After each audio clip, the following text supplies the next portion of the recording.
Sí, prefieres aquí o acá, donde ustedes quieran. Normalmente aquí. Si te va bien acá, si no yo me cambio, no tengo problema.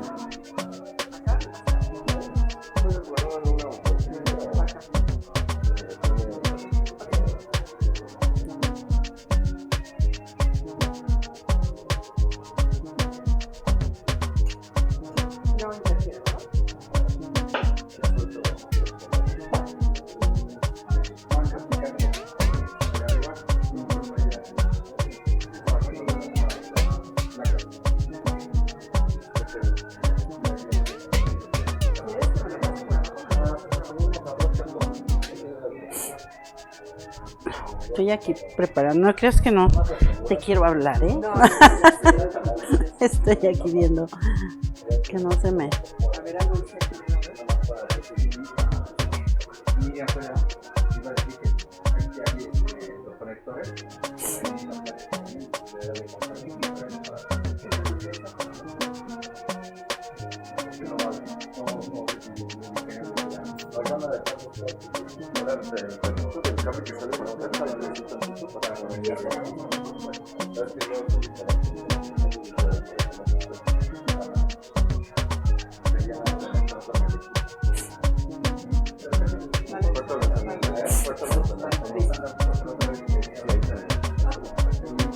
Estoy viendo aquí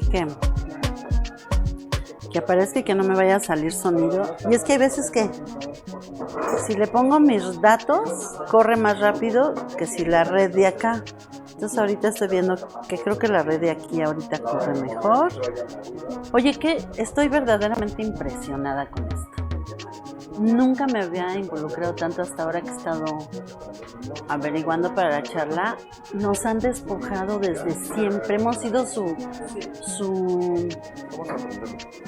bodega de bienes desde la colonia, sin ningún control. ¿Y cómo nadie ha Sí, probando, 1, 2, 3, probando, 1, 2, 3. Sí, gracias. ¿Sí? Creo que tú y Violeta son las únicas que han estado hablando de esto. De acá de la UAM, sí. Hay investigadores también en la UNAM, en Flaxo. De hecho, hay un observatorio muy bonito de conflictos socioambientales que lo hicieron unas colegas de Flaxo. Entonces ahí, pero no solamente documentan minería, sino también petróleo. Y hay un observatorio a nivel internacional que se hizo en Barcelona con Joan Martínez Alier. Él es como el padre de la economía ecológica, ¿no? Y este es un observatorio mundial. Y él, o sea, no le alcanza, ¿no? Para tenerlo actualizado, pero son conflictos de todo también, o sea, mineros, petroleros, de agua, y el observatorio de acá también. Pero además esto que he estado escuchando, que las normas que se han hecho son para beneficiar a los extractores. Todas las leyes secundarias. O sea, se empezaron a hacer leyes, pero leyes que beneficiaron a las empresas y nacionales también, porque justo esa etapa, o sea, había una etapa en que se le llamó mexicanización, ¿no? Que todo era, digamos, entre comillas, de la nación. Se exploraba, se explotaba aquí, pero después justo pasando esa etapa, se cambia a favor de las empresas, sean nacionales o extranjeras. Porque igual Frisco, Peñoles y Grupo México también. O sea, sí tienen mucha inversión, pero no son los que resaltan, no son las empresas que más resaltan en el sentido de que no son las que extraen más. Y además casi ellos lo que más extraen es cobre. También extraen plata y otras cosas, pero lo que más es cobre. Están en el norte. Y de hecho son prácticamente, se han vuelto en oligopolios. ¿Se han quedado qué? Vuelto oligopolios. O sea, porque solo son ellos, prácticamente son ellos tres los que extraen cobre. Estoy oyendo un podcast que hizo Fabricio Mejía. Ajá, sí. Se llama Historias del Neoliberalismo, ¿ya lo viste? Su No libro. lo he escuchado. Sacó su libro, pero lo está sacando capítulo por capítulo en podcast. Y está novelado, ¿no? Ajá. Pero ¿Historias del neoliberalismo? El neoliberalismo lo acaba de sacar, de hecho, creo que los publica los jueves. No sé, como yo los oigo a todo ahora que estoy caminando con mi perra, etcétera. Sí, claro, cuando puedes aprovechar el tiempo. Sí, lo sacó la semana pasada, el último capítulo, pero hay uno donde habla de la extracción. Otro capítulo donde se habla estas historias de Nexium y el abuso, donde está involucrado el hijo del presidente, pero ha salido librado, ¿no? Claro. Todos salen librados aquí. Es increíble. Sí. Y a nadie le pasa nada. A nadie le pasa nada, ¿no? Y un maestro que se llama Homero, que me dijo, tengo clase, voy a ver si me puedo conectar con mis alumnos. Él es de planeación territorial. Ajá. Él estuvo viviendo en Canadá, creo que allá hizo estudios de doctorado, de maestría. Y me dice, oye, quiero que le digas a Leida, que allá también pasa. que Sí, lo sé, sí, de hecho, sí, pero sus regulaciones son un poco más fuertes. Por ejemplo, ellos tienen prohibido el cianuro y el mercurio. Igual en algunas partes de Europa. En Canadá no se siente, creo que es por regiones. Igual Estados Unidos en algunas partes y en Europa también. Entonces nosotros no. Igual sus leyes, sí llegan, o sea, sí hay desastres también, pero si llegan a hacerlo, sí pueden tener como mayores sanciones de las que hay acá. O sea, sí hay diferencia, pues. sí me decía, porque lo puse aquí para que no se me olvide. Decía, de parte de Homero Mendoza. Ay, muchas gracias. Dice, hay un libro en Canadá que narra la corrupción de la industria minera en Canadá. ¿Qué pasa con los fondos de pensiones de Canadá que se invierten en la minería? Las empresas financian a sicarios y promueven los golpes de Estado para los estados que se oponen a la extracción. Y se tiene una ley del siglo XIX que no quieren cambiar porque no les conviene. Han expulsado a comunidades enteras de su territorio y dejando poblaciones enteras con terribles enfermedades. Es lo mismo. Sí. Y no solo de minería, sino también de fracking. El fracking allá es muy fuerte también. Entonces, Alberta es una zona donde justo lo que hicieron fue talar. Había un montón de árboles, talaron porque se dieron cuenta que había petróleo tipo fracking y les trajeron. Entonces, sí, y es pasa primer mundo. Y es primer mundo. Y pasa también. Híjole, no. Estoy verdaderamente impresionada. Hay otra maestra que ya está jubilada, una pareja de maestros que ya están jubilados de aquí. Ajá. Son de diseño y viven en Mérida y tienen una casa en Campeche para hacer trabajo con las comunidades indígenas. Ajá. Me decían, no sé si me voy a conectar porque además eso es terrible, acá vemos estas cosas, como andan en bici para todos lados. Claro. Sí, Y allá lo que está pasando en el sur es la extracción es más como de minería no metálica, minerales pétreos y todo eso, porque es para construcción. Acá también, en la Ciudad de México. Y no lo vemos en Tláhuac, principalmente en Tláhuac. Sí. ¿En qué parte en el lago? Fíjate que es más o menos cercano. Ubicas Langosta y todas estas es hacia allá atrás, en esa zona. Tú vas y te metes a todas sus partes. Yo voy y me meto a todos lados. Ya me ha pasado Sí, cosas. es lo que te iba a decir, que es muy riesgoso, porque el tema que estás tratando, sí, mueve un montón de cosas. alguien me dijo también en un comentario en mi WhatsApp, dicen, oye, eso es de lo que no quieren hablar los medios, ¿verdad? Dice, y ella, ¿cómo está? Bien, fíjate que lo que me pasó, digamos así, preocupante más o menos, también fue hace muchos años y a lo mejor la falta de experiencia, ¿no? Pero recuerdo haber llegado a Morelos. En Morelos hay un proyecto, el proyecto del Cerro del Jumil, que es un proyecto todavía no se extrae, está al ladito de Xochicalco, todavía no se hace extracción, pero ya las empresas ya pronosticaron lo pueden sacar. Ahorita se declararon territorios libres de minería, se opuso a la población y no pueden extraer. Pero recuerdo que llegué a hacer entrevista a las comunidades que estaban tanto a favor como en contra, ¿no? Yo andaba ahí con mi identificación del agua, ¿no? Y de hecho me llevé a un chico que era mi estudiante en aquel entonces, él estaba haciendo su tesis. Entonces nos vamos, llegamos y en una familia nos dicen, ellos son los... ahí es diferente, hay una familia que está en contra en ese poblado en específico y todas las demás a favor. Los poblados de al lado todos en contra, pero era esa comunidad en específico.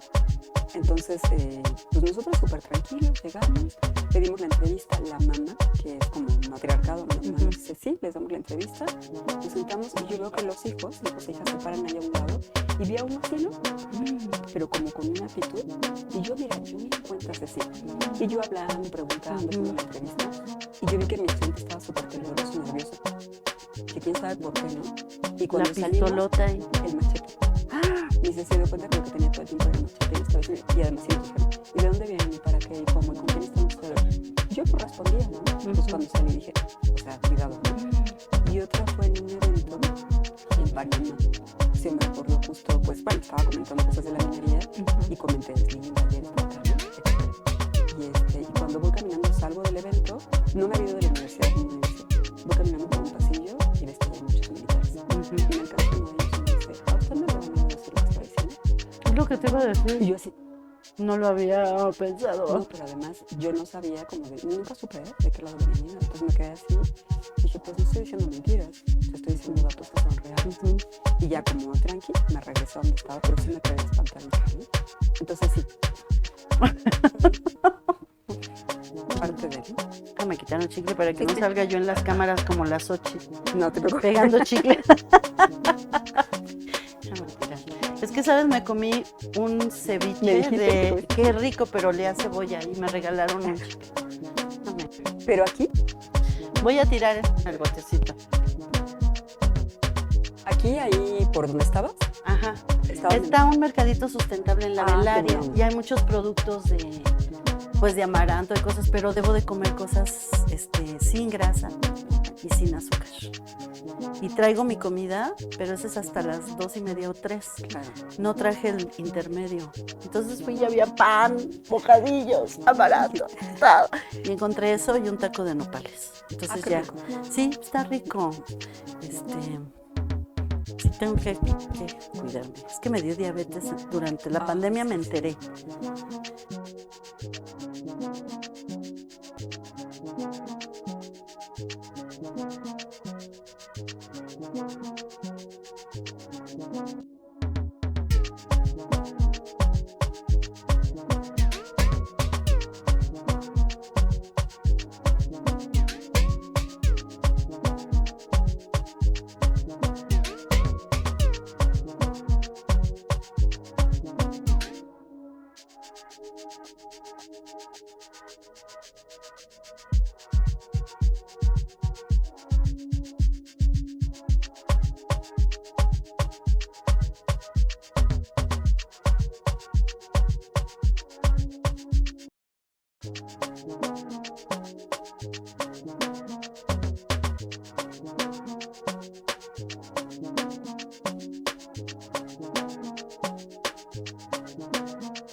Hola, buenas tardes. Bienvenidos nuevamente a las charlas de divulgación. En esta ocasión vamos a hablar de un tema que es pues muy alarmante, triste y que indigna mucho a la sociedad. Ahora que preparé estar con la doctora Aleida Azamar, que nos visita esta vez, todo lo que he estado leyendo y escuchándola me tiene verdaderamente impactada. Me doy cuenta que no sabía mucho de los datos sobre lo que se ha hecho con los productos de la tierra de nuestro país, de Latinoamérica y de otros países, que es como un abuso de los bienes naturales que tenemos. Y por eso en esta ocasión hemos invitado a la doctora Aleida, espérame, es que algo me pasó aquí, a la doctora Aleida Azamar, que nos va a hablar sobre las consecuencias del extractivismo minero en Latinoamérica. Y pues bienvenida, Leida. Ha sido un placer. Siempre te he escuchado, te seguía, pero no había tenido oportunidad de conocerte y ahora que hemos estado en contacto me siento privilegiada de escuchar toda la información que tú tienes y de que puedas venir a esta charla a compartir con muchos de nosotros el trabajo que has hecho de investigación. Aleida Samar es profesora investigadora de la División de Ciencias Sociales y Humanidades del Departamento de Producción Económica y bueno, tiene un currículum sumamente extenso, tiene como 20 libros publicados entre los individuales y colectivos y aparte está todo el tiempo yendo a las comunidades donde se hace extracción de los bienes naturales. Y aparte das clases en el posgrado, formas parte de muchas asociaciones, eres profesor investigador del Sistema Nacional de Investigadores nivel 2. Y bueno, ahorita que me aparezca aquí esto, leeré más del currículum, pero pues gracias por aceptar la invitación para que nos cuentes, pues quizá ya muchos saben que tenemos minas productivas, abandonadas, minas a cielo abierto, es la extracción a cielo abierto y minas en la profundidad. De hecho, yo fui antes de la pandemia a una mina, a un museo de minas en Zacatecas y todo el mundo emocionado porque iba a conocer la mina. Y yo cuando vi el museo, están muy bonitas las piedras que hay ahí y todo, pero saber las condiciones en las que trabajaba la gente es inhumano, ¿no? Y esto se ha hecho desde la época de la colonia. No sé si antes, ya tú me dirás, pero creo que es un tipo de trabajo donde se genera mucha riqueza para los que explotan la mina, pero también se genera mucha pobreza, enfermedad y despojo en las poblaciones de la zona. ¿Es así? Ceci, muchas gracias. Pues un gusto poder estar acá contigo, como comentas, ¿no? Poder compartir también desde hace algún tiempo para acá. Y bueno, gracias también a quienes nos acompañan y al equipo también de producción. Sí, así es, justo como lo comentas. Y quizá tomar ese ejemplo que mencionabas. Se llama la mina El Edén. Está en Zacatecas, en el centro de Zacatecas, ¿no? Sí. Quizá vale la pena recordar que toda la zona del Bajío, Zacatecas, Guanajuato, San Luis Potosí, toda esa zona es una zona caracterizada por ser zona minera. Sobre todo fue la zona que más produjo en la época de la colonia y que todavía sigue produciendo. Principalmente se produce oro y plata, que son minerales metálicos, los minerales como más requeridos y más valorados, ¿no? Hasta ahora, entre otros. Y bueno, nuestro país también en el norte tiene muchas localidades que son mineras, sobre todo ahí se produce más cobre, pero hay minería en todo el país. O sea, tenemos gran parte del territorio concesionado a distintas empresas nacionales y extranjeras. Entonces sí, también como comentabas, pues las consecuencias también suelen ser bastante graves, las consecuencias sociales y ambientales. Un dato que escuché de alguna de las conferencias que has dado es que tenemos como 100 millones de hectáreas explotadas en el país. ¿Cuántas son nuestras hectáreas en el territorio nacional? Pues Pues nuestro territorio, el dato exacto de cuánto mide el territorio, se me fue en este momento, ¿no? Pero lo que sí te puedo decir es que la cantidad que tenemos justo ya concesionada para hectáreas abarca más o menos como si todo el estado de Chihuahua completamente, ¿no? Estuviera lleno de minas, o sea, una tras otra, ¿no? Y es justo el estado más grande de todo el país.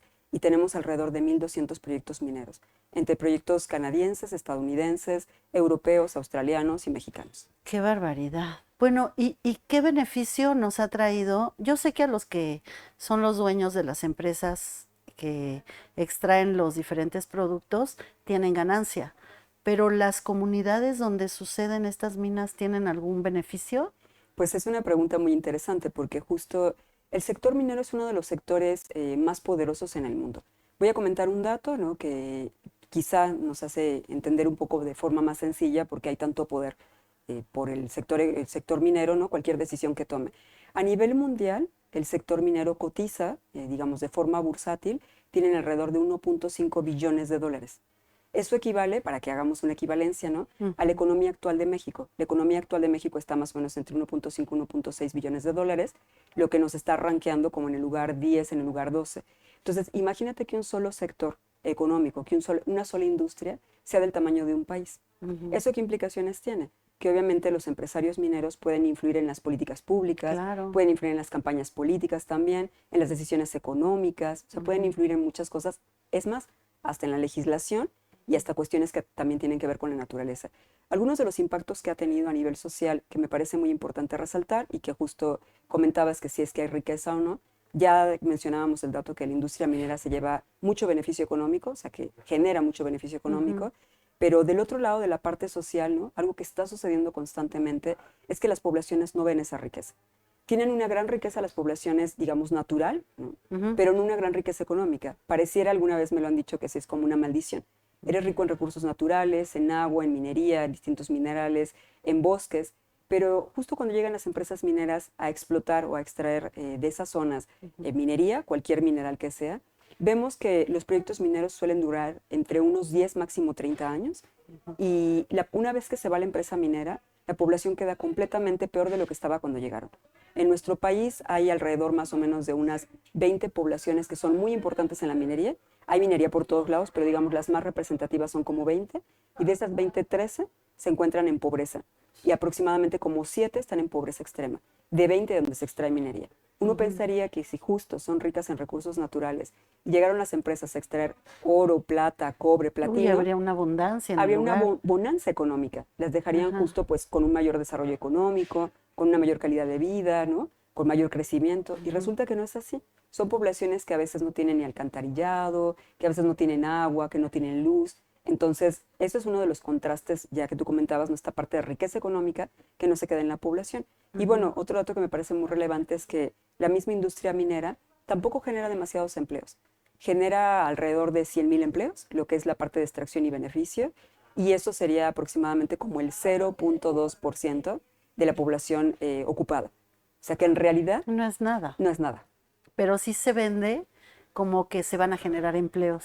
Claro, porque lo que hace la industria minera es decir, no solamente contabiliza la parte de extracción y beneficio, también contabiliza, digamos, la otra parte como un poco más ampliada de la minería, cuando contemplan toda la extracción, y no solo la extracción, sino que contemplan todos los empleos, digamos, que se generan de forma indirecta. Entonces tú puedes decir que estás generando 4 millones de empleos, cuando no es real, ¿no? Lo que genera realmente la industria minera, toda la industria minera nacional, es aproximadamente el 0.2% de la población ocupada. Sí, quiero comentar que la doctora Leida es economista y está en el ámbito de la economía ecológica.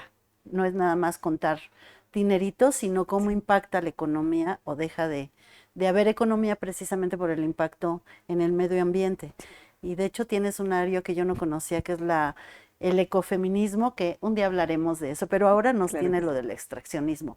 Eh, ¿Desde cuándo se empieza a explotar nuestra riqueza mineral, estas minas? ¿Cuándo llegan a México? ¿O ya había con el mundo prehispánico? ¿Cómo era eso? Bueno, con el mundo prehispánico lo que se tenía, obviamente había joyas, ¿no? Sabemos cuando nosotros hacemos recorridos turísticos, sobre todo, ¿no? Te cuentan en Chichen Itzá y en distintos lugares, o en la misma historia que hemos leído de nuestro país, que ya estaba el jade, la obsidiana, otras piedras. Pero digamos que la preocupación para extraer ya de una forma más masiva empieza en la época de la colonia. Sabemos más o menos que los conquistadores, cuando llegan a toda América Latina, vienen, ¿no? Porque se dan cuenta o saben que existe bonanza respecto a minerales, y principalmente llegan de México hacia todo el sur global. Entonces, no en vano es muy famoso Bolivia, ¿no? En el caso de La Paz, que justo había mucha extracción. También no en vano es famoso el caso de Colombia, El Dorado, ¿no? Entonces, distintas zonas de América Latina y en México igual. Entonces, empieza esa extracción en la época de la colonia. Era una extracción distinta porque no existía toda la tecnología que tenemos Claro. ahora, todas las máquinas. A pesar de eso, se hizo bastante extracción, principalmente de oro y plata. Y hay una anécdota en uno de los libros de Eduardo Galeano, en el de Las Venas Abiertas de América Latina, donde él lo cuenta un poco como si fuera un cuento, ¿no? Que había tanto oro y tanta plata que lo que se hacía era producir las vajillas de, digamos, De esos, los ajá. virreinatos, ¿no? De la gente que tenía cierto poder económico, social o político en nuestro país y en toda América Latina. Y en esta anécdota que me parece muy relevante, lo que él nos cuenta es que era tanta la plata que hasta por la ventana se tiraban las vajillas. Claro, es una anécdota un poco para que nos demos cuenta, Sí, sí, ¿no? De la la riqueza que cantidad, existía claro. en todos nuestros países. Pero empieza esa explotación, es una explotación distinta, como comentaba, un poquito pensaríamos como más arcaica. De hecho, se cargaban en ese entonces los costales con las piedras, con el mineral. Había otros procesos, pero la mayor extracción, digamos, que ni siquiera se compara con todos los años de la colonia hasta ahora, empieza prácticamente en la década de los 80-90. Cuando entramos al modelo neoliberal, ahí se modifican ciertas regulaciones y leyes con la finalidad, ¿no?, de que puedan entrar a nuestro país a extraer distintas empresas de distintas nacionalidades. Sí, ese Tratado de Libre Comercio, yo recuerdo que yo comía dulces a granel y de repente se consumían dulces envueltos, ¿no? Claro. Que llegaban de otras partes y qué tontería acabo de decir, pero es cierto, No, hubo no, un claro, es cambio cierto. Sí, radical, claro. para los jóvenes de ahora pues ven todos los productos industriales como naturales y antes las cosas eran a granel, pero no es que viviéramos en la colonia, simplemente era otro tipo de producción, pero con el Tratado de Libre Comercio hubo desde esa simpleza de comerciar dulces y productos industriales hasta los acuerdos legales para que pudieran venir a extraer los bienes del país Sí. con permisividad extrema. Amplia. Sí, algo que pasa ahí que es muy importante de lo que comentas, cambia radicalmente nuestro contexto, cambia un poco antes del Telecan, cambia a partir, digamos, justo de que modificamos nuestro modelo económico. Nuestro modelo económico durante mucho tiempo estuvo enfocado al estado de bienestar, la industrialización por sustitución de importaciones, y justo cuando se declara América Latina que tiene deuda económica, toda la deuda externa en 1982 ¿Que aproximadamente. alguien la creó? ¿Quién la creó? El Fondo Monetario Internacional, el Banco Mundial, pero digamos que se pone la responsabilidad en los gobiernos, porque en el caso de México y de otros países de América Latina, la deuda principalmente o los préstamos se habían ocupado para poder seguir exportando petróleo. Entonces, en 1982 intentamos, como toda América Latina, ¿no?, otros países también, negociar esa deuda, y lo que sucede es que Estados Unidos, a través del Fondo Monetario Internacional, el Banco Mundial y otros organismos, lo que nos dicen es, bueno, renegociemos la deuda, pero la forma de renegociarla es cambiar el modelo económico. Y ese modelo que empieza a operar es el modelo neoliberal. Y este modelo, bueno, entre muchas otras cosas que tiene, ¿no?, una de las cosas que marcaba importantes es menor participación del Estado, más comercialización, más privatización, y a partir de ahí es que se modifican muchas de las leyes también que tienen que ver con la minería. Se modifica el artículo 27 constitucional, que significa, a mí me parece que es fuerte, porque implica que las tierras ejidales o comunales pueden ser rentadas o vendidas. Me voy a detener aquí para decir por qué es importante, Sí. porque muchas veces nosotros miramos ciertas zonas en donde hay actividad minera, petrolera o forestal, son zonas que tienen pobreza económica, y entonces si llega una empresa minera, petrolera o claro. forestal, fácilmente se puede instalar. ¿Por qué? Porque la población, ante una, digamos, una preocupación o una problemática estructural que el Estado no ha resuelto, pues claro que va a decir bienvenidas sean las empresas mineras que vienen a extraer porque nos pueden dar trabajo. Ya vimos que el dato no es así. Y no solamente se modifica el artículo 27 constitucional, sino se modifica todo el marco que tiene que ver con la minería, que me parece que es muy importante porque se declara la minería de utilidad pública. Digamos que está por encima del ganado, de la siembra, de la calabaza, del frijol, ¿no? Y también se modifica la ley de inversión extranjera. Esta ley es muy importante porque antes se pedía específicamente que la parte mexicana, el capital mexicano, fuera mínimamente de 51% y el 49% podía ser extranjero. En la actualidad, con la modificación de esa ley, el 100% del capital puede ser extranjero. Ay. Entonces, todo eso hace que puedan venir también las empresas extranjeras. Claro. Y hay más modificaciones. Una de las que también me parece importante en la ley minera son los años de concesión. Antes se permitían, antes del modelo neoliberal, de la modificación a la ley minera, eran 25 años con una prórroga de otros 25 más. Cuando se modifica esta ley en la década de los 90, ¿no?, se hace 50 años con una prórroga 50 años más. O sea, 100 años una empresa minera puede tener esa concesión. Y bueno, se dan muchas modificaciones más. Tú comentabas, que me parece muy importante, el Tratado de Libre Comercio. Ese tratado es fundamental porque existe una cláusula, que ahora es el TEMEC, ¿no? Existe una cláusula en donde se le da, digamos, la ventaja a Estados Unidos y a Canadá para que puedan venir a invertir en nuestro país. De hecho, se firma una carta de amistad y de intención con Canadá. Y cuando nosotros miramos el mapa de todo México, ¿no?, que hace ratito no te decía el dato, 11% está concesionado, 11-12%, y miramos la mayor parte de las empresas, que son 1,200 proyectos mineros, la mayoría son canadienses o estadounidenses. O sea, el Telecan sí, efectivamente, abrió la puerta a este tipo de empresas, y todas las demás leyes también. Y, por ejemplo, si yo exploto algo, yo tengo que pagar impuestos. Ellos pagan impuestos por explotar nuestra tierra, dado que obtienen mucho beneficio económico. Y me imagino que pagan impuestos, o es como un personaje que conocemos que va de impuestos en la televisión. Pues, Es que de veras, esto de los impuestos me tiene muy sorprendida. Bueno, Dilo tú, porque yo no he oído tus charlas, pero quiero que lo digas tú. vale la pena comentar varias cosas. En la legislación está establecido que justo las empresas, cada vez que piden una concesión, tienen que pagar como si fuera un derecho, con el derecho de concesión, ¿no? Tienen que pagarlo por hectárea. Empieza más o menos como en 11 pesos por hectárea y se congela, empieza en el año 1, va subiendo cada año y se congela en el año 10, 12 por ahí, 120 y tantos pesos, 140 por hectárea. O sea, es nada lo que realmente están pagando No, por pues tener no. la concesión, es muy poquito. Y por otro lado, lo que preguntabas, ¿pagan impuestos? En teoría se supone que sí. En la legislación Pero, está implícito que tienen que pagar IVA, IEPS, impuestos sobre la renta, o sea, distintos impuestos, ¿no? Pero lo que pagan aproximadamente el sector minero, lo que contribuye a la parte fiscal, es desde 0.25 qué horror. hasta 0.58. ¿Qué implica esto? Es menos del 1%, ¿no? Su contribución fiscal. Y lo que contribuye, o sea, no están pagando. ¿Por qué? Porque hay muchas deducciones y evasiones. Una de las deducciones que hacen las empresas mineras es cuando llegan a una población y se instalan, intentan negociar con la población, hablan con ellos y a lo mejor les construyen una escuelita o les construyen justo un hospital pequeñito Para o pintan, curarlos de las enfermedades que ellos provocan. pero ni siquiera alcanza. Ah, Ceci. no, nada No, más porque son para hospitales, primeros auxilios. claro, y son hospitales pequeñitos. Ajá. Pero esto lo hacen con la finalidad porque hay un rubro que se llama inversión social. Y ese rubro además les ayuda a poder deducir impuestos. Entonces, por eso pagan tan poquitos impuestos. Son Y estas famosas empresas socialmente responsables. exactamente. ¿Eso cuándo lo inventaron, eh? Pues Porque todo es en una términos... tomada de pelo. Es una Perdón, ya tomada de estoy cabello. opinando, pero No, no, no. es que estoy verdaderamente sorprendida de todos los datos que, que has hecho en los libros. Es impresionante. Gracias, Ceci. Ujú, Pues se retoma de el concepto de responsabilidad social que se viene discutiendo desde hace mucho tiempo, sobre todo en la administración, ¿no? Y en otras ramas, en otras ciencias, pero justo prácticamente cuando la década de los 90, por ahí, ¿no? Finales de los 90, las empresas empiezan a hablar de responsabilidad social y de sustentabilidad. ¿Por qué? Porque después de que se hace el acuerdo justo en Río de Janeiro, ¿no? El acuerdo Brundtland, preocupados justo por la cuestión sustentable, también se les empieza a exigir de alguna forma a las empresas que sean mucho más verdes, que sean mucho más sociales, ¿no? Entonces, a partir de ahí, finales de los 90, justo empezando los 2000, las empresas se dicen socialmente responsables por poner la escuelita, por poner una planta potabilizadora de agua que el agua nunca le llega a la población. es por- para ellos. Sí, es para ellos.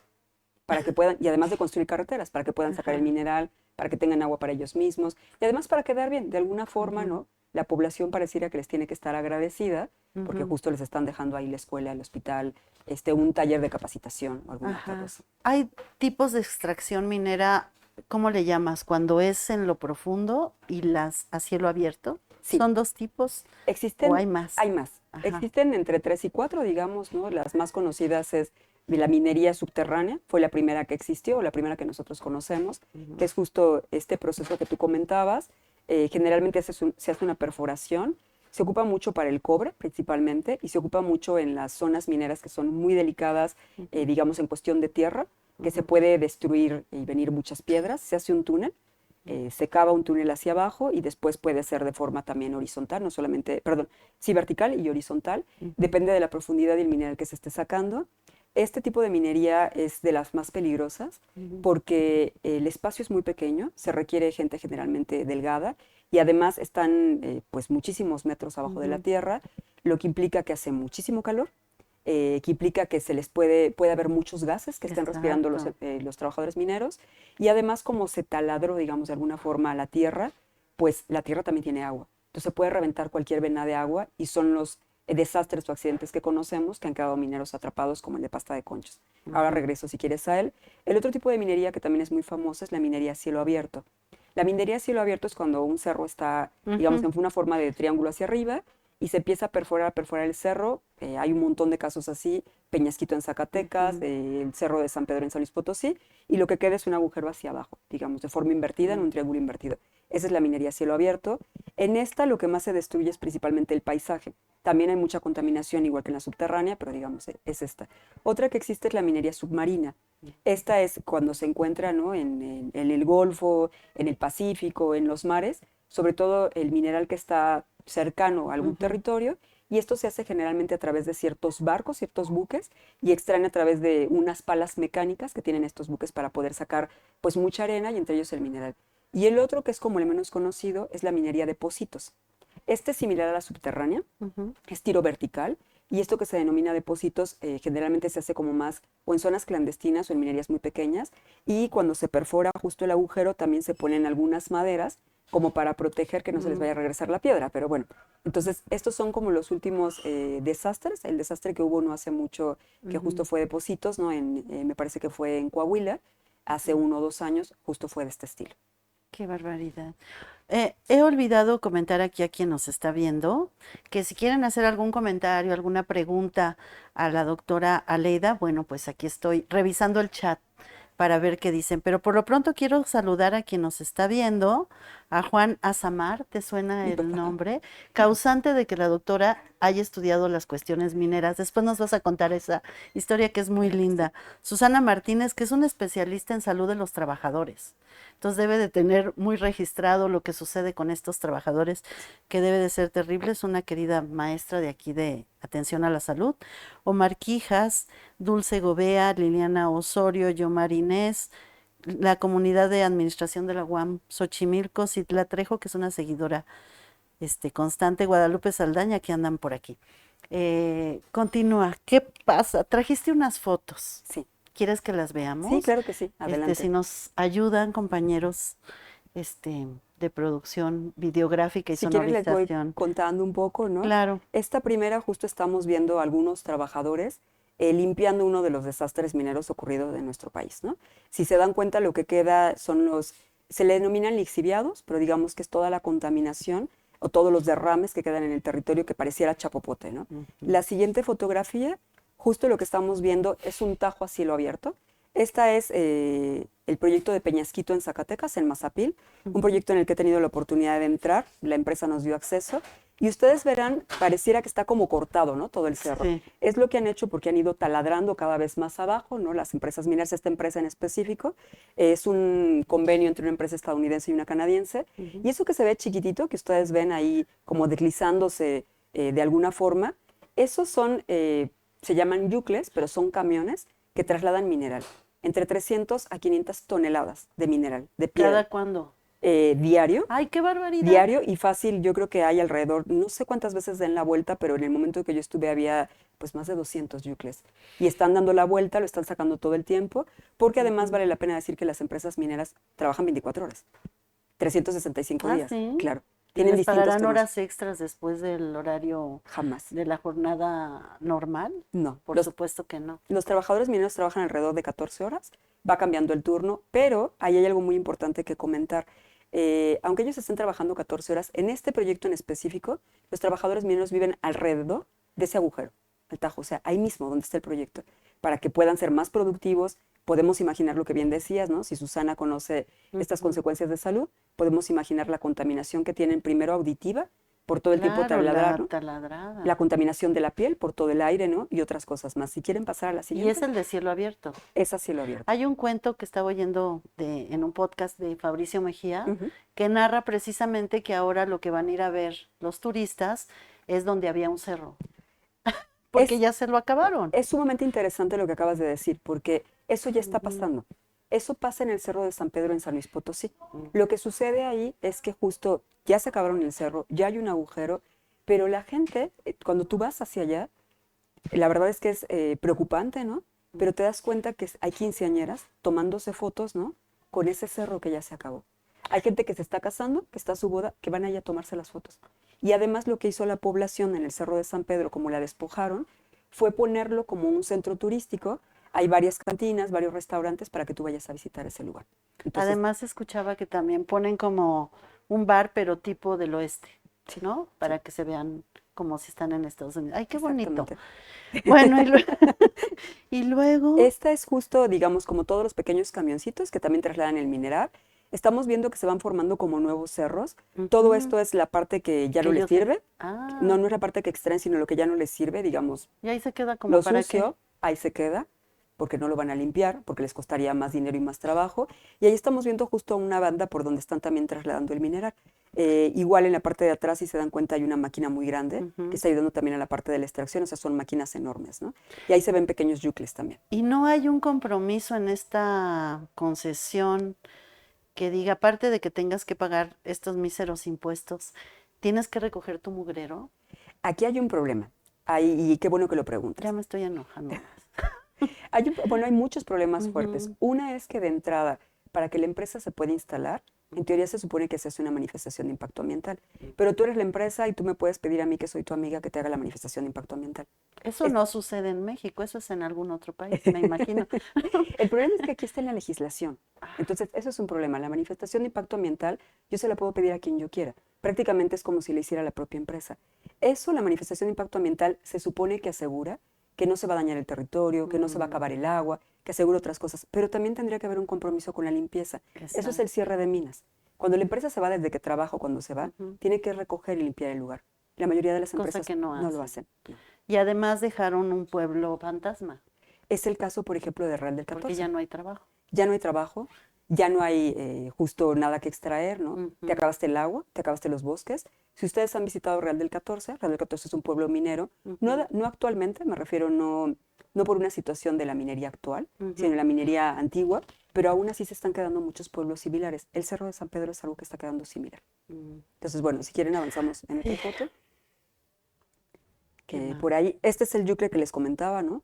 Es uno de los camiones donde se traslada el mineral. Hay una persona ahí, si la alcanzan a ver, está como a menos de la mitad o la mitad de las llantas, para que vean de qué tamaño justo son los yucles que trasladan este mineral. Y si pensamos que diario salen, supongamos que mínimo 200 yucles, que tienen de 300 a 500 toneladas de mineral, entonces están extrayendo pero muchísimo oro, muchísima plata, cobre, zinc, ¿no? Hierro y otras cosas más. Entonces, y consumen gasolina, me imagino. Por supuesto, además, ¿no? Necesitas mucha energía. Para poder hacer un proyecto minero necesitas mucha energía, no solamente energía entendida como luz o electricidad, también petróleo, que es energía, ¿no? Combustibles fósiles, muchas empresas también hasta tienen sus eólicas, ¿no? Para su propia energía. La siguiente, si quieren. De ahí este último libro que sacaste de los colores de la energía. El multicolor de la energía. Libro que salió este año, que está en la librería de la UAM y que pueden encontrar en las librerías comerciales. Continuemos. Acá a lo mejor dirían, ay, qué bonito se ve, parece que es una laguna. No, es una presa de Jales. Qué hermoso paisaje. Exacto. Es el lugar donde hacen la separación del mineral, que están dejando de alguna forma, bueno, no de alguna forma, están dejando contaminado el territorio.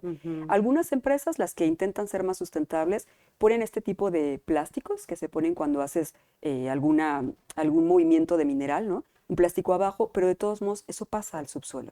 Entonces, ¿por qué es importante? Porque este territorio va a quedar sin poder ser productivo nuevamente. La mayoría de las poblaciones que se dicen o que decimos mineras, ¿no? Antes sembraban su propio alimento o tienen ganado. Entonces, esto deja completamente dañado. Hay una película muy buena, un documental que se llama La hija de la laguna, que se hace en Perú, una para demostrar todos los impactos en la salud de la gente y dos para demostrar lo sucio que queda el territorio. Ellos fueron haciendo análisis químicos de agua, de sangre, de tierra para darse cuenta de estas situaciones. Pero además estamos hablando de una contaminación y devastación en el suelo, pero todo esto se evapora, hay aire que disemina las sustancias que estén ahí, o sea, no es solo se contamina el suelo, sino toda la atmósfera. Y además... y la gente la respira. Sí, y no solo los que están ahí. O sea, pensemos que casi siempre lo vemos como muy alejado. Decimos, bueno, pues está en Zacatecas, a mí no me afecta, está en Guanajuato. El ecosistema somos todos, ¿no? Somos parte del ecosistema. Y lo que pasa en algún lugar tiene consecuencias en otro lugar. Ejemplo, ¿no? Que a lo mejor de repente lo vemos tan lejano. Cuando fue el desastre del río Sonora y el río Bacanuchi, justo ahí perdimos un montón de especies animales y vegetales. ¿En qué año fue esto? En 2014. Los pescadores se quedaron sin trabajo y es alimento que nosotros comemos. Son peces que pueden llegar hasta acá y además se contamina y no lo limpias. No puedes limpiar el mar, no puedes limpiar un río al 100% y además te llevaría muchos años hacerlo. No reparas el daño que hiciste a especies animales, vegetales, a personas, ¿no? ¿Cómo separan? Cuando dices, ahí está esta parte donde separan lo que sí van a tener valor para ellos. ¿Qué es lo que usan para separar? Generalmente cianuro y mercurio. Ay, qué bonita sustancia con la que se suicidan en la antigüedad. ¿Cianuro queda en el ambiente? Sí, cianuro queda en el ambiente. Y vale la pena comentar que el cianuro y el mercurio, para utilizarse, están prohibidos en otros países, principalmente en la Unión Europea, en algunas regiones de Canadá y en algunas regiones de Estados Unidos. Y nosotros lo seguimos utilizando. Y las mismas empresas canadienses que allá lo prohíben, aquí sí lo usan. Exactamente, sí, lo están utilizando. Y bueno, también lo separan a través de otros procesos químicos, utilizan azufre. Nos tocó ver también en la mina de Peñasquito, digamos, como una gran pileta, bueno, tenían muchas piletas grandes, ¿no? Construidas de metal, y allí estaban haciendo la separación y huele terriblemente. Qué barbaridad. Tienes que ir con mascarilla, ¿no? Ajá. Para protegerte de eso. Si quieren Mira, te pasar al siguiente. pregunta, hola, Salvador Ferrer Ramírez, ¿hay alguna forma de explotar las minas sin afectar la salud y el medio ambiente? Salvador, muchas gracias por la pregunta, gracias por estarlo también viendo y escuchando. En la actualidad no existe ninguna forma. Em, el extractivismo per se es dañino hacia la salud, hacia los trabajadores, hacia todo el medio ambiente, hacia todas las personas, especies animales y vegetales. A mí me parece que el extractivismo va de la mano con la contaminación, ¿no? Con todos los perjuicios, con todos los daños, y además también va de la mano con la especulación, con la violencia, que es un tema que no hemos hablado, por ejemplo, ¿no? Entonces, creo que con la corrupción. Difícilmente podríamos decir hay que extraer. Entiendo, y además gracias por la pregunta, Salvador, porque sí hay minerales que son necesarios. Por ejemplo, yo llego al médico y necesito hacerme una resonancia magnética, una tomografía o algún estudio, hay metales para ese estudio, ¿no? Están ahí en la plancha en donde te lo hacen. Pero creo que deberíamos de intentar abogar o buscar un extractivismo menos rapaz, menos violento. Hay categorías para el extractivismo, ¿no? El extractivismo salvaje, el extractivismo sensato y el indispensable. Quizá nosotros deberíamos de apostar primero por el sensato y luego el indispensable. ¿Qué tanto necesitamos de esos minerales? Porque, aprovecho también para decir, ¿no? La mayor parte de los minerales están en dos lugares. Uno de ellos en las joyas, no en nuestras joyitas, sino en las joyas, en estas poblaciones asiáticas que tienen mucho dinero y que es parte de su cultura, ¿no? Tenerlo, no estoy juzgando, solamente lo comento. Y dos, gran parte de los minerales, sobre todo el oro, está guardado justo en los bancos centrales, como Reserva Federal de Estados Unidos y reservas de otros países. Entonces, no es que este mineral que se saca de esos lugares lo estemos usando. En realidad, mucha parte de ese mineral está ahí guardado. Pero para beneficio de otros países, Claro. que lo sacan de nuestro país, Para de países latinoamericanos. ¿Cuáles otros países en Latinoamérica son explotados de esta manera? Chile, por ejemplo. Chile es muy famoso por el cobre. Y además por accidentes de Exactamente. los mineros, También quedaron ahí atrapados 33 mineros. Chile principalmente tiene cobre. Actualmente también se ha vuelto muy famoso por el litio. Está el triángulo de litio entre Bolivia, Chile y Argentina, ¿no? Igual Argentina por el litio. No tiene tanto otros minerales, pero sí. Colombia también tiene bastantes minerales, Perú también. Prácticamente toda América Latina, Brasil, todos tienen algún mineral, ¿no? O también tienen petróleo, que también se extrae, ¿no? Pero la mayoría de los países de América Latina y de Asia o de África, sobre todo África y de Asia de la parte baja, somos ricos en recursos naturales. Y pobreza para la gente. Pero pobres económicamente. Justo los que mencionaste no necesariamente se ven beneficiados con esa riqueza que tienen en su subsuelo.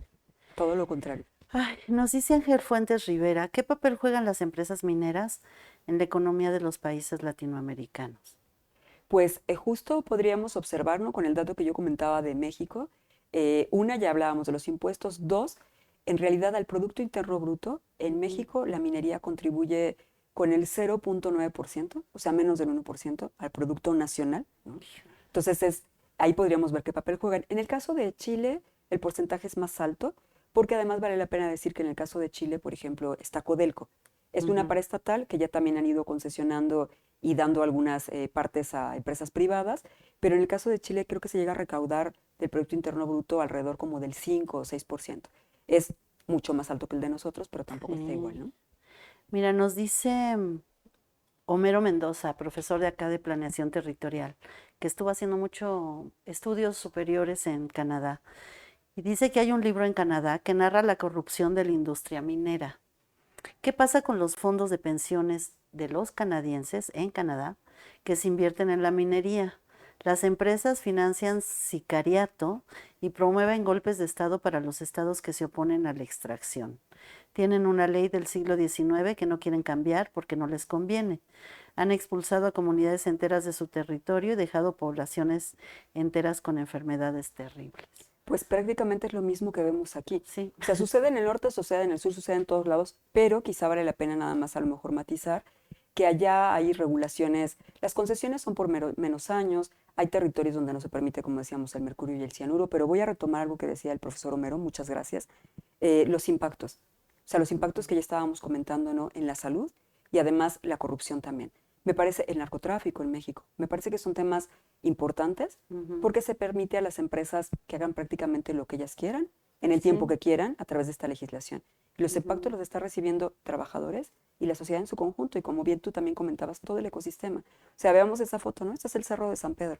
Entonces ahí está, ¿no? Cómo está quedando todo el daño que se está haciendo y toda la destrucción. Entonces, gracias, Homero, porque sí tiene razón. Al final hay una diapositiva que justo habla de todos los daños en la salud. Entonces, en algún momento que se ponga, ahí podremos matizar más en eso, pero tiene razón y nos estamos quedando sin recursos. Sí, caray. Bueno, esta diapositiva que... Exactamente, esta me parece que es Guanajuato. Igual estamos viendo cómo está quedando todo el territorio dañado. Ahí hay una presa de Jales, hay varias de esas presas que han tenido en algún momento derrames, que muchos de los muchos accidentes que existen o desastres, a veces ni siquiera nos enteramos, porque no los hacen tan visibles, ¿no? La empresa Pues quiere ocultarlos. Entonces ahí hay parte del territorio cómo queda pues completamente degradado y deteriorado, erosionado, no puedes volver a sembrar, ¿no? Lo que les decía hace un momento. Ahí estamos viendo también esta parte de contaminación, cómo está el territorio, la que sigue, si quieren pasarla. Igual, esto cómo está quedando, ¿no? Toda esta zona y cómo vemos que se llegan a instalar las empresas como poniendo esas tipo casitas. Esas son las casitas que les dan a veces a algunos de sus trabajadores para que vivan ahí cerca de donde está. Sí, no tienen que tomar transporte, no tienen que alejarse del Claro, espacio, no gastan. no ponen un alto para estar ahí eficientemente. Exacto. La productividad ante todo, ¿no? El beneficio económico. Que es uno de los principios del neoliberalismo. Exactamente. Y también del sector minero. Del sector si quieren minero. pasar a la siguiente. Ajá. Aquí está, Mira. justo cómo va quedando, ¿no? También todo ese cerro completamente destruido. Digamos, de alguna forma estamos viendo todo ese daño. Aquí lo vemos al paisaje. Hay otras más adelante. Aquí está justo uno de los derrames más importantes, ¿no? El que estábamos comentando hace ratito, el de Río Sonora y Río Bacanuchi, para que nos demos cuenta de qué color quedó el río. Entonces, la gente que estaba acostumbrada a lo mejor a que su ganado bebiera agua ahí, No, pues se ya muere. no. ¿no? Claro. Algo importante de la salud, comentar también, Ceci. En muchas zonas de nuestro país y en diversos lugares de América Latina, pero aquí, por ejemplo, en Querétaro, se ha documentado que justo hay ganado y personas, niños, que nacen con problemas de mutaciones. Claro, pues y tiene que ver con toda la contaminación que existe alrededor. Mamás que en la leche materna ya traen también un problema, ¿no? Estuvimos en el Cerro de San Pedro platicando con una madre, con doña Tere, que le agradezco mucho la entrevista que nos dio, y nos mostraba los estudios de sangre de sus hijos, plomo en la sangre. ¿Cómo curas eso? No, no, no. ¿Cómo cambias esa situación? Entonces, bueno, cuando quieran cambiar. Nos dice Yomar Inés Germani. En Brasil las cicatrices de las minerías también son profundas. Sí. Pues Brasil, el desastre de los más famosos, el de Minas Gerais, ¿no? Justo hay un deslave y arrasaron con territorios completos. O sea, desapareció un territorio, desaparecieron comunidades. Y es un daño que no pueden reparar y la empresa que provocó este daño es una empresa que ha provocado muchos desastres durante mucho tiempo. No ha pasado nada, sigue teniendo concesiones. Igual que aquí Grupo México u otras, que son las que mayores desastres han ocasionado, no pasa nada contra ellas. Siguen teniendo el derecho de sus Pero vidas. además estas comunidades son comunidades indígenas. En su mayoría. En su mayoría que tienen costumbres culturales tradicionales, que cuando llega un ofrecimiento de una mejora de vida al poner una mina, habrá quien dice, sí, vamos a entrarle, y habrá quien diga, ¿cómo? Es nuestro territorio, y eso genera una ruptura social, familiar. Aquí, fíjate que lo que estás comentando es muy importante. Esto nos tocó ver, nos ha tocado verlo en varios territorios, pero puedo poner el ejemplo de justo San José del Progreso en Oaxaca. Nosotros llegamos, cuando yo fui, ya habían pasado algunos sucesos importantes, asesinaron a varios de sus líderes. Una parte de la población, como dices, comentaba, estamos dispuestos a que esté la empresa minera porque creemos que nos va a dar trabajo, beneficio económico, pero una parte de la población dijo, no estamos de acuerdo con que se instale la empresa.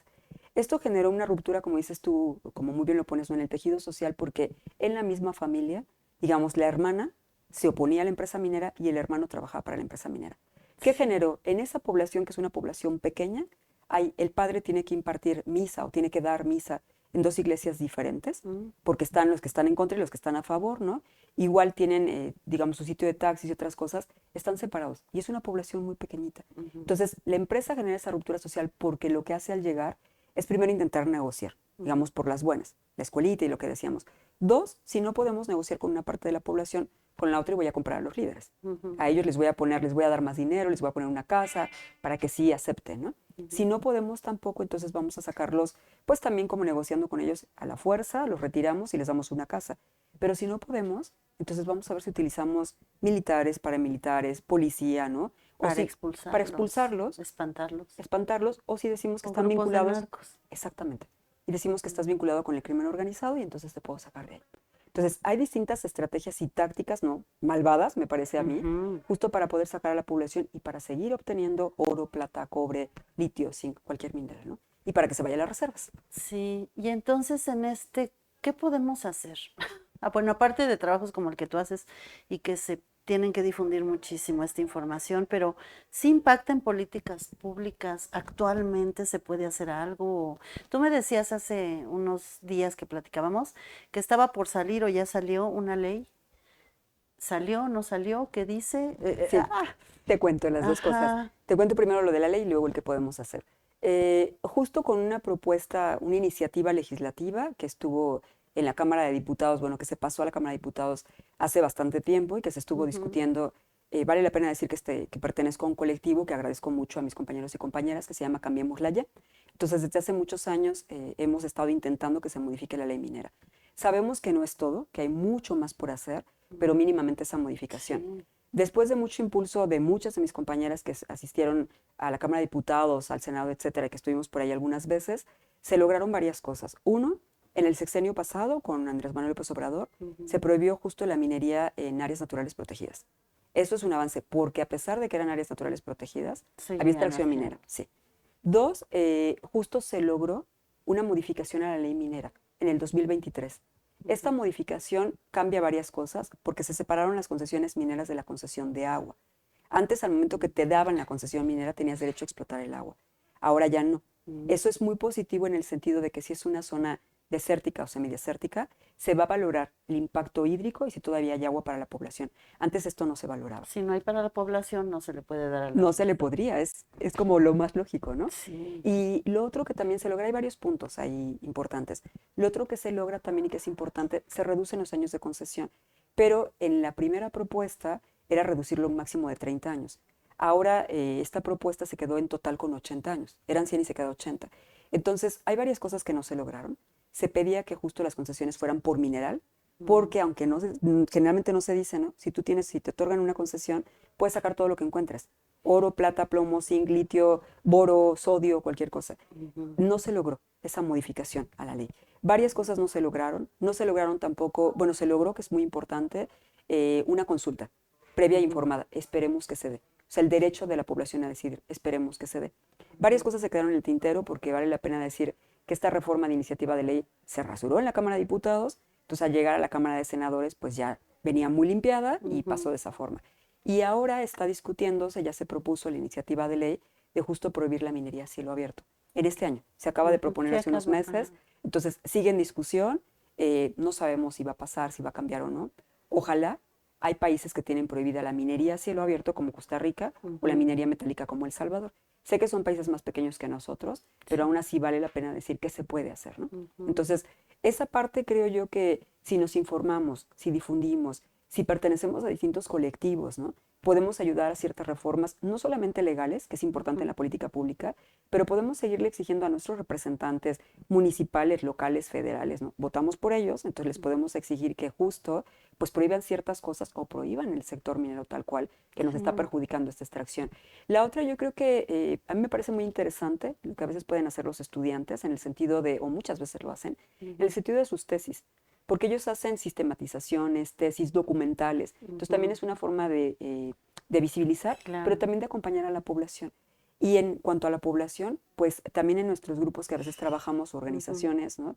Hay acompañamiento legal para las poblaciones, porque mientras más informados estén, más pueden exigir a la empresa o que no se ponga, o pueden, pues, en el último de los casos, llegar a una negociación. Con un marco de control, ¿no? Sí. De hecho, estás organizando un ciclo de cine documental, ¿tiene que ver con esto? Sí. ¿Sí?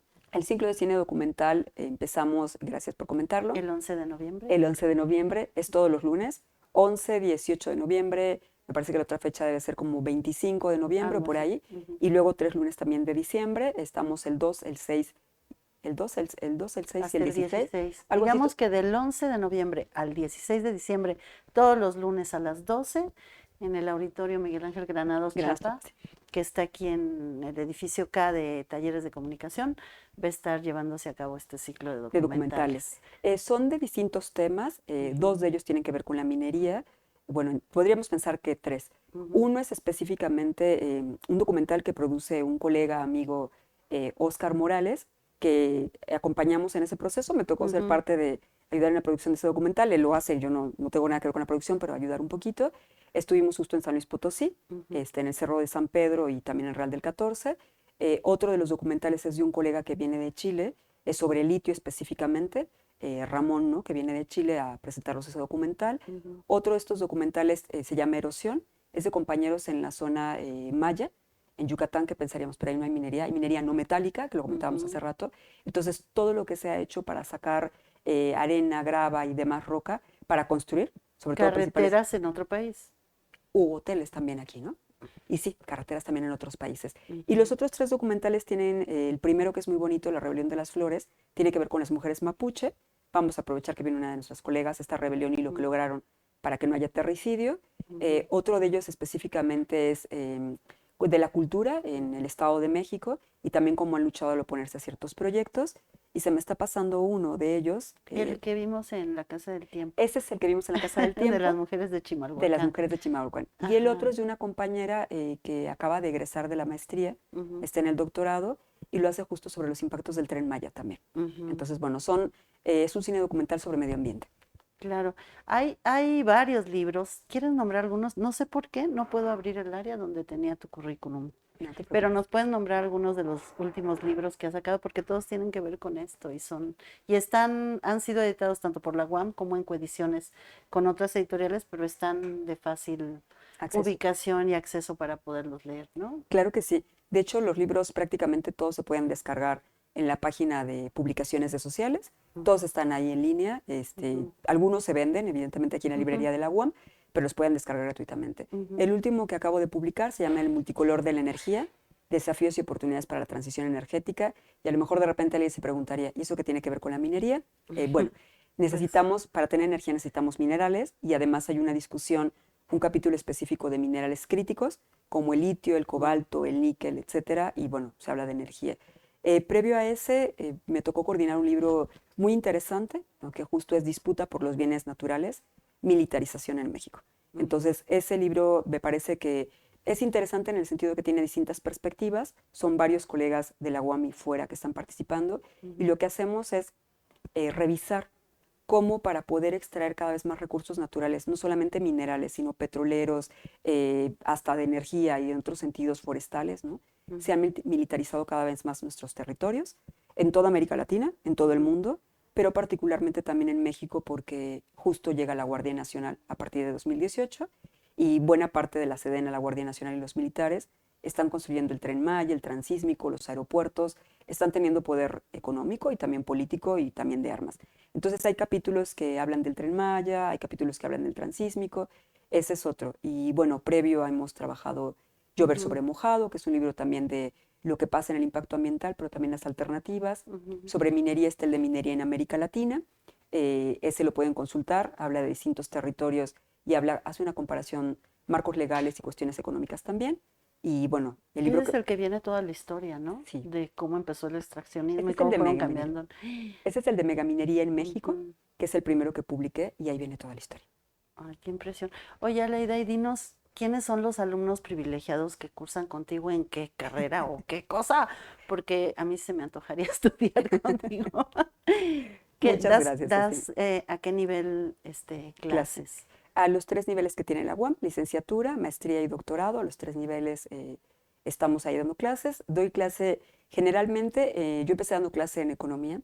De hecho, estuve mucho tiempo, cuando era coordinadora Luz Virginia, la maestra Luz Virginia Carrillo, Que aquí nos acompaña. que aquí nos acompaña. Muchas Gracias por estar aquí. Gracias, Luz. Ajá. Entonces di clases mucho tiempo en economía. Tuve la oportunidad de dar clases en política y gestión social también, algunas clases. Tuve la oportunidad de dar alguna clase en biología también. Qué padre. Sí, la verdad, muy interesante. Compartimos ahí con otros profesores. Doy actualmente clase en la licenciatura de Administración. Doy clase en la maestría de Sociedades Sustentables. Doy clase en el doctorado de Ciencias Sociales, en el área de Sociedad y Territorio. He tenido la oportunidad también de dar clases en la maestría de Diseño, con la parte de sustentabilidad.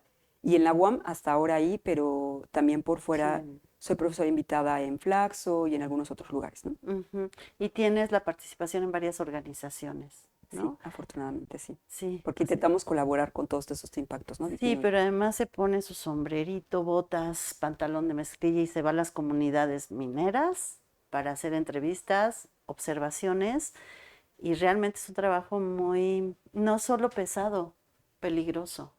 Sí, sí, sí es Entonces un es trabajo. admirable que andes en eso, tienes que cuidarte mucho, pero Muchas acá hay gracias, mucha Ceci. gente que te quiere y que admira y que se Gracias. me hace impresionante la cantidad de información que generas, que compartes con un gran compromiso social.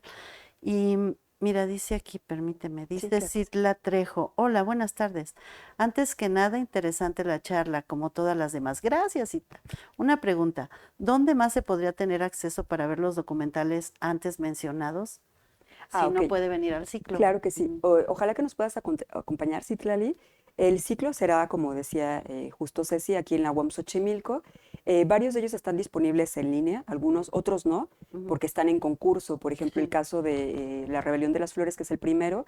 Ese lo vamos a pasar también el viernes 8 de noviembre. Va a estar en la Casa del Tiempo, que estamos ahorita también con otro ciclo muy bonito, Exacto. que es el ciclo de ecofeminismo verdiverso, panorama ecofeminista mexicano.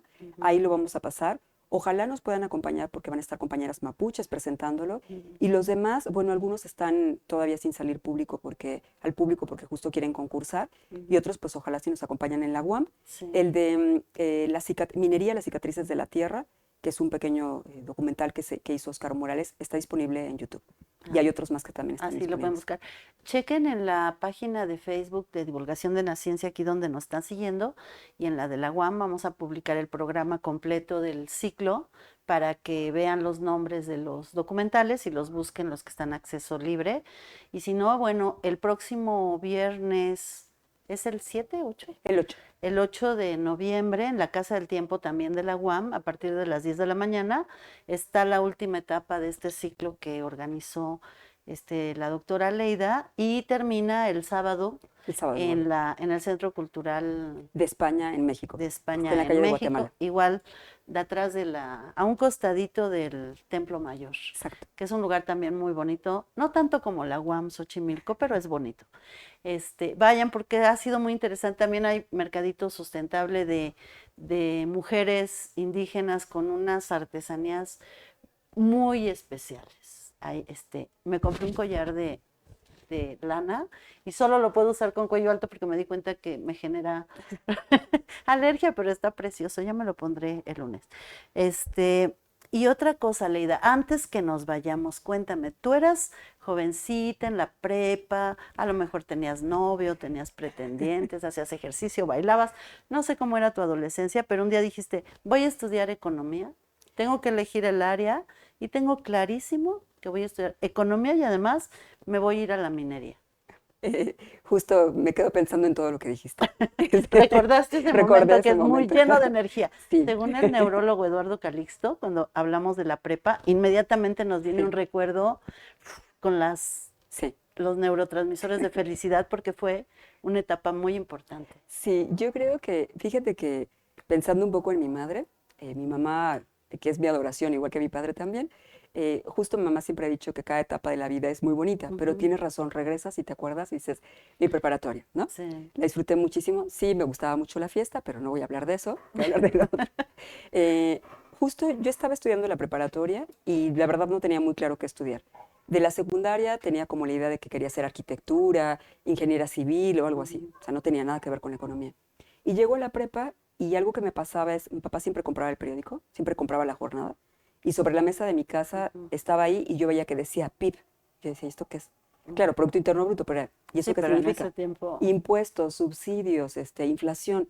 Entonces, yo no entendía. Mi papá me explicaba varias cosas, pero tuve la fortuna de tener un profesor en el último año de la preparatoria, porque me fui al área de ciencias sociales y decidí que era ciencias sociales, que me daba clase de economía. Entonces, me encantó su clase. Además, empecé a aprender conceptos que no entendía y que yo creo que muchas veces cuando vemos el periódico no entendemos, no que los escuchamos, y me pareció maravilloso. Entonces dije, yo quiero estudiar economía porque quiero entender eso, pero había otra cosa más. Había un elemento importante. Yo quería entender si se podía resolver la pobreza o no.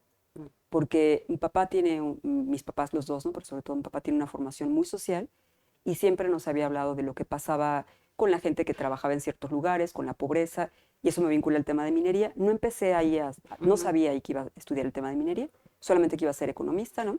Me vine a hacer economía a la UAM Xochimilco, me encantó la carrera, me encantó la UAM, me encantó todo, además yo venía de otro estado, soy de fuera, ¿no? Vale la ¿De pena dónde decirlo. eres? Yo soy de Tamaulipas, pero viví luego en San Luis, y luego viví en Morelos, y luego me vine para acá.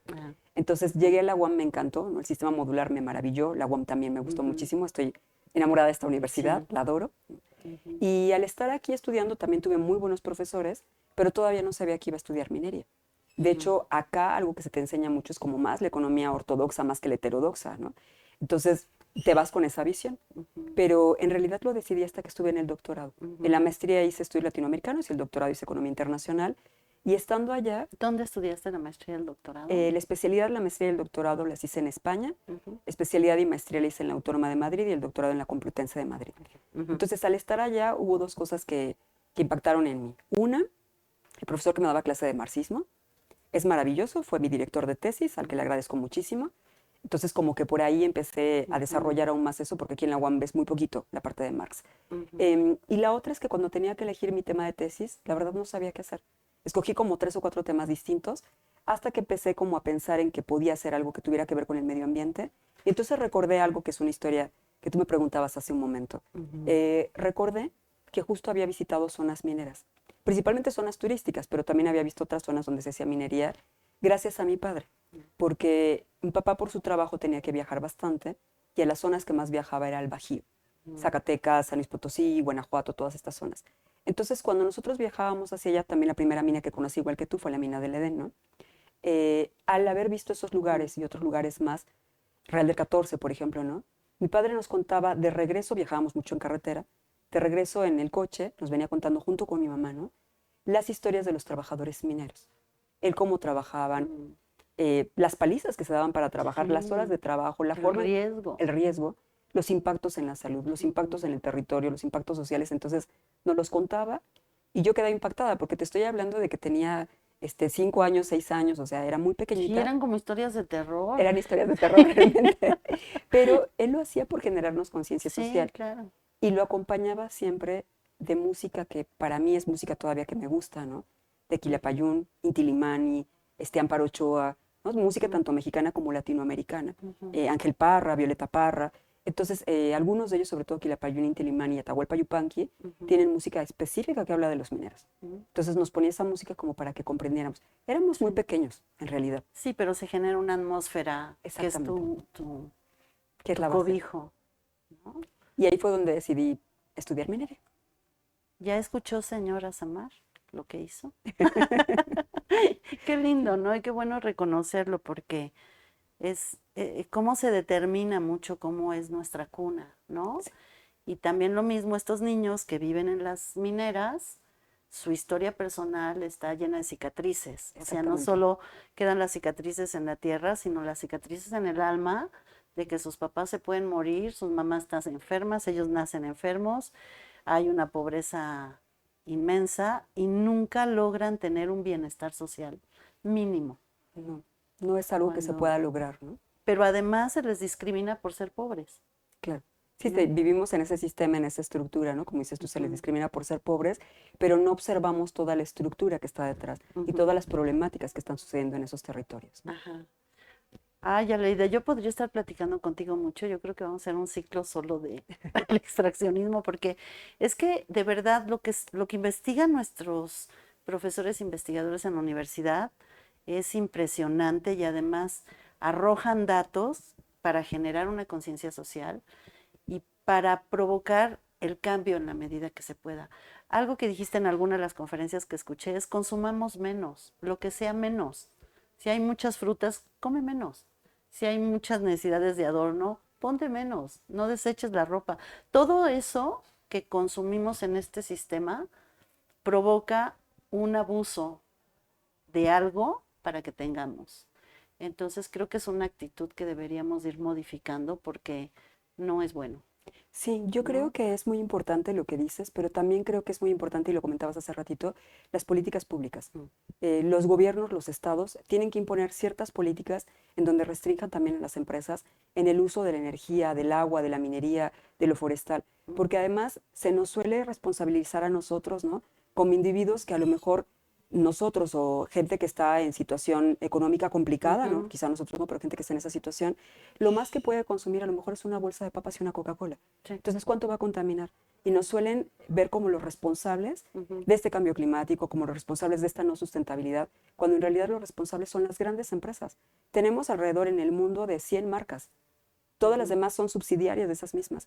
Y Sí. son las grandes marcas que son las que contaminan. Además, hay un marketing terrible que Ujú. justo el capitalismo, como bien lo comentabas tú, ¿no? No solamente está en la producción, está en especulación, Sí.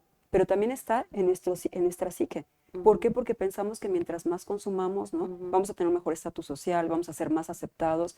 Y, o sea, nos han robado también esa parte. Y también está Ujú. en la parte biológica. Hay una transformación biológica de las especies, ¿no? No en vano tuvimos una pandemia, porque Sí. la gente también quiere comprar un pollo mucho más grande. Entonces, el capitalismo está, lo tenemos metido, no hasta la raíz. Ujú. Entonces, sí tenemos que empezar a hacer modificaciones, no solamente en la compra, sino también Ujú. modificaciones de pensamiento, ¿no?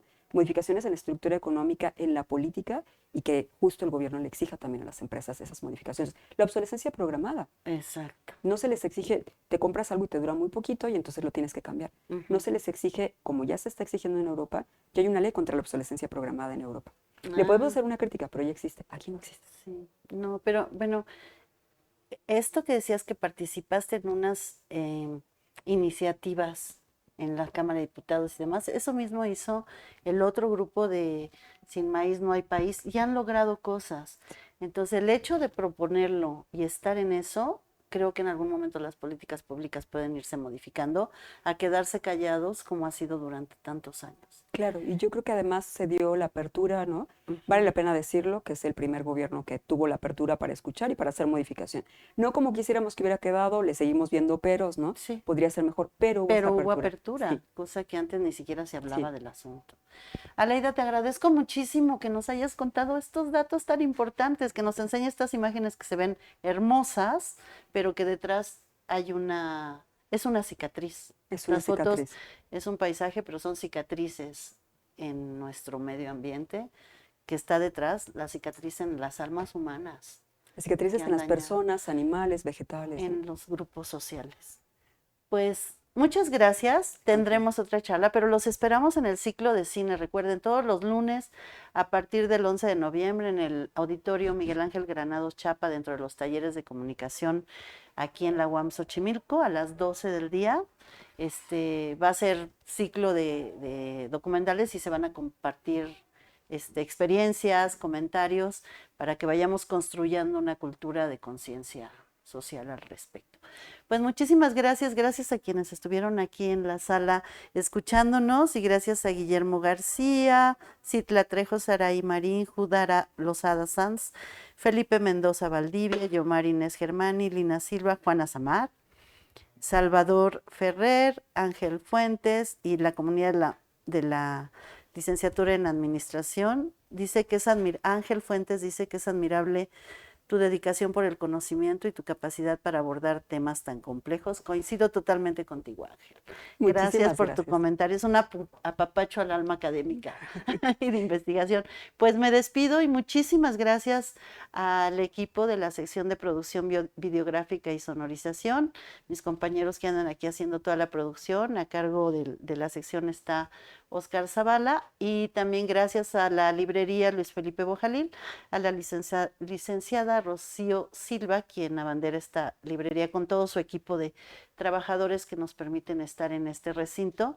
Y bueno, un saludo y agradecimiento a la doctora Marta Isabel Flores, coordinadora de Extensión Universitaria y Difusión Cultural, y a la doctora Angélica Buendía, que también es de tu departamento También. de Producción Económica, secretaria de la unidad, y por supuesto al doctor Javier Soria López, rector de la unidad Xochimilco, por el apoyo para la transmisión de estos programas de divulgación de la ciencia. Muchas gracias y muy buenas tardes. Gracias, Gracias a Aleida. ti, Ceci. Un Hasta placer. luego. Hasta luego. Gracias a todos.